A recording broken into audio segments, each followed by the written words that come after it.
ಪ್ರೀತಿಯ ಸ್ನೇಹಿತರೆ, ಇವತ್ತು ನಿಮಗೆ ನಂಬಿಕೆ ದ್ರೋಹ ಅಂದರೆ ಏನು ಅಂತ ಹೇಳುತ್ತೇನೆ. ಸ್ನೇಹಿತರೆ, ಒಂದು ದೊಡ್ಡ ಅರಮನೆ ಇರುತ್ತೆ. ಅಲ್ಲಿ ಒಬ್ಬ ರಾಜ ಇರ್ತಾನೆ. ಆ ರಾಜನಿಗೆ ಒಬ್ಬ ವ್ಯಕ್ತಿಗೆ ತುಂಬ ನೋವು ಕೊಟ್ಟು ಸಾಯಿಸಬೇಕು, ಅವನಿಗೆ ತುಂಬ ಕಷ್ಟ ಕೊಟ್ಟು ಸಾಯಿಸಬೇಕು ಅನ್ನೋ ಒಂದು ಆಸೆ ಇರುತ್ತೆ. ಆಗ ರಾಜ ಏನು ಮಾಡ್ತಾನಂದರೆ ಒಬ್ಬ 3 ಜನ ವ್ಯಕ್ತಿಗಳನ್ನು, ಆ ರಾಜ್ಯದಲ್ಲಿರುವಂಥ ಕ್ರೂರ ವ್ಯಕ್ತಿಗಳು 3 ಜನನ್ನು ಕರೆದು ಹೇಳುತ್ತಾನೆ, ನಾನು ಒಬ್ಬ ವ್ಯಕ್ತಿಯನ್ನು ಸಾಯಿಸಬೇಕು ಅಂತ ತೀರ್ಮಾನ ಮಾಡಿದ್ದೇನೆ. ಅದು ಹೇಗೆ ಅಂದರೆ ಅವನಿಗೆ ತುಂಬ ನೋವು ಕೊಡಬೇಕು, ಕಷ್ಟ ಕೊಟ್ಟು ಸಾಯಿಸಬೇಕು ಅಂತ. ಆಗ ಅದರಲ್ಲಿರುವ ಒಬ್ಬ ವ್ಯಕ್ತಿ ಹೇಳ್ತಾನೆ, ನೀವು ಅವನಿಗೆ ಗುಂಡಿಟ್ಟು ಕೊಂದ್ಬಿಡಿ ಅಂತ. ಆಗ ರಾಜ ಹೇಳ್ತಾನೆ, ನಾವು ಗುಂಡಿಟ್ಟು ಕೊಂದರೆ ಅವನು ಸಡನ್ಲಿ ಸತ್ತು ಹೋಗ್ತಾನೆ, ಅವನಿಗೆ ಯಾವ ಪೇನು ಆಗೋದಿಲ್ಲ ಅಂತ. ಆಗ ಇನ್ನೊಬ್ಬ ವ್ಯಕ್ತಿ ಹೇಳ್ತಾನೆ, ಅವನಿಗೆ ಪೆಟ್ರೋಲ್ ಹಾಕಿ ಬೆಂಕಿ ಹಚ್ಚಿ ಸುಟ್ಬಿಡೋಣ ಅಂತ.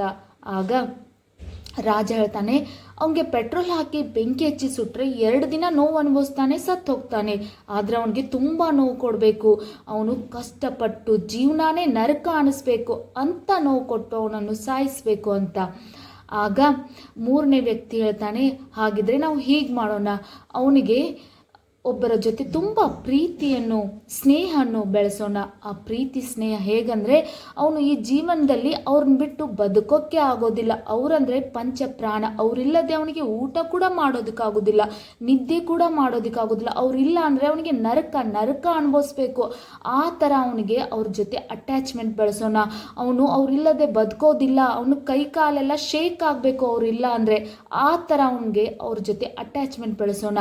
ಆಮೇಲೆ ಸಡನ್ನಾಗಿ ಅವರಿಬ್ಬರನ್ನು ದೂರ ಮಾಡೋಣ. ಆಗ ಅವನಿಗೆ ನರಕ ಅಂದರೆ ಏನು ಗೊತ್ತಾಗತ್ತೆ, ಆಗ ಅವನಿಗೆ ನಂಬಿಕೆ ದ್ರೋಹ ಅಂದರೆ ಏನು ಗೊತ್ತಾಗತ್ತೆ. ಈ ಜೀವನನೇ ಬೇಡ ನನಗೆ, ನಾನು ಸಾಯಬೇಕು ಅಂತ ಹುಚ್ಚನ್ನಾಗ್ತಾನೆ. ಈ ರೀತಿ ಮಾಡೋಣ ಅಂತ 3ನೇ ವ್ಯಕ್ತಿ ಹೇಳ್ತಾನೆ. ಇದರ ಅರ್ಥ ಇಷ್ಟೇ, ಯಾರಿಗೂ ಯಾರು ನಂಬಿಕೆ ದ್ರೋಹ ಮಾಡಬೇಡಿ, ಪ್ರೀತಿ ಅಂತ ನಂಬಿಸಿ ಮೋಸ ಮಾಡಬೇಡಿ. ಇದೇ ಈ ಕಥೆಯ ಮುಖ್ಯ ಉದ್ದೇಶ. ಆದ್ದರಿಂದ ನಾವು ಜೀವನದಲ್ಲಿ ಯಾರನ್ನು ಹಚ್ಕೋಬಾರ್ದು, ಅತಿಯಾಗಿ ಹಚ್ಕೋಬಾರ್ದು, ಅತಿಯಾಗಿ ಪ್ರೀತಿಸಬಾರ್ದು, ಅತಿಯಾಗಿ ನಂಬಾರ್ದು. 3ನೇ ವ್ಯಕ್ತಿಯನ್ನು ನಮ್ಮ ಮನೆಯ ಗೇಟಿಂದನೇ ಹೊರಗಡೆ ಇಡಬೇಕು. ಇನ್ನು ನಮ್ಮ ಮನಸ್ಸಿಂದ ಅಂದರೆ ಏನು, ನಾವು ಹೇಗಿರ್ಬೇಕಂದ್ರೆ ತಲೆಯಲ್ಲಿ ಹಾಕಿರೋ ವಿಚಾರಗಳನ್ನೆಲ್ಲ ತೆಗೆದು ಹಾಕ್ತೀವಿ, ಕೆಟ್ಟದನ್ನೆಲ್ಲ ತೆಗೆದು ಹಾಕಬೇಕು, ಒಳ್ಳೇದು ಮಾತ್ರ ಇಟ್ಕೋಬೇಕು. ನಮ್ಮ ಜೀವನ ತುಂಬ ಸುಂದರವಾಗಿದೆ. ನಾವು ಈ ಜೀವನನ ಪ್ರತಿ ಕ್ಷಣನೂ ಖುಷಿಯಿಂದ ಅನುಭವಿಸ್ಬೇಕು.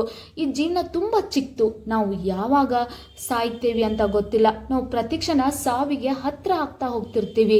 ಇನ್ನು ಯಾರೋ ಬೇರೆಯವ್ರಿಗೋಸ್ಕರ ನಮ್ಮ ಮನಸ್ಸನ್ನು ಹಾಳು ಮಾಡಿಕೊಂಡು ಅದೇ ನೆನಪಲ್ಲಿ ಕೊರಗೋದು ತುಂಬ ತಪ್ಪು. ಆದ್ದರಿಂದ ನಾವು ಮೋಸ ಮಾಡಿದವರನ್ನು ಮರ್ತು ಬಿಡೋಣ, ನಮ್ಮ ಜೀವನನ ಖುಷಿಯಾಗಿ ಸಾಗಿಸೋಣ ಅಂತ ಈ ಕತೆ ಮುಗಿಸುತ್ತೇನೆ.